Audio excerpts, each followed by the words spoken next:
Hi everyone, and welcome to Power City Post, our new show where we answer your questions from all over the world about my hometown of Niagara Falls. Now we have 3 different letters that were sent to us today, and I'm so excited to read them. This gives us an opportunity here at Explore Niagara to answer some questions that may not be covered in our long-form videos. Our first letter comes from Carla in Massachusetts. And Carla asked, what does the US side of Niagara Falls have that the Canadian side doesn't? Now, in most literal terms, the waterfalls. I know I like to poke fun at the Canadians just a little bit because of the 3 waterfalls that make up Niagara Falls, 2 of them are entirely within the United States. The American and Bridal Veil Falls are entirely within Niagara Falls State Park. And the border of the Horseshoe Falls is right at the edge of America's border, meaning that you can stand next to all 3 waterfalls on the American side. In addition to this, we feature the Cave of the Winds, which is the closest access to any of the waterfalls as you stand on the hurricane deck directly underneath the Bridal Veil Falls. In addition to all of this, there is some amazing history and culture that you can get up close and personal with here on the American side. Places like the Underground Railroad Heritage Center, the Power Vista, the Castellani Art Museum, even the Niagara Arts and Cultural Center in the Pine Avenue District, and the second largest municipal park in the state of New York at Hyde Park. Features an 18-hole golf course and everything. So there really is a ton to do here on the American side of Niagara Falls. Our second letter today comes from Caden in New York. And Caden asked, what is the busiest day of the year at Niagara Falls?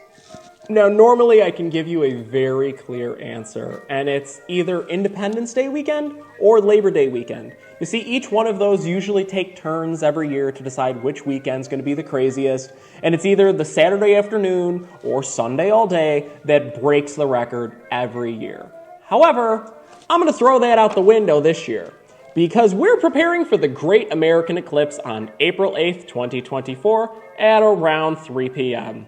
And they are projecting between 1 and 3 million people in the Niagara region, most of them coming to Niagara Falls to see the solar eclipse. So by a very wide margin, I will tell you this year, the busiest day will be April 8th, which is the busiest I will have ever seen the park in April. But hey, it's a once-in-a-lifetime occasion to see a solar eclipse over Niagara. Next one's not happening for over 100 years. So, why not? Now we have one more letter today, and that comes from Megan in South Carolina. And Megan asked, has anyone really gone over Niagara Falls? Megan, to answer your question truthfully, yes. Many people have gone over Niagara Falls. If we're talking just daredevils alone, there have been 16, 11 of which have been successful. The first person to ever go over Niagara Falls in a barrel was Annie Edson Taylor. She did it in 1901, and 2 days before the big stunt, she tested the barrel with her cat. That's right, she put her cat in a barrel and threw it over the Horseshoe Falls. And the cat survived. So she decided, well, if a cat can survive, then me, with my logical human intellect and superiority, could also survive. And she put herself in a barrel on her 63rd birthday and threw herself over Niagara Falls. And she did, in fact, survive and became the Queen of the Mist and the first person to ever survive going over Niagara Falls in a barrel. Now, there have been many more, as I said, 16, who've done everything from barrels to giant rubber balls, inflatable hamster balls, even a kayak and a jet ski have been attempted over Niagara Falls to varying degrees of success. But the most interesting story of someone that has gone over Niagara Falls was actually a complete accident.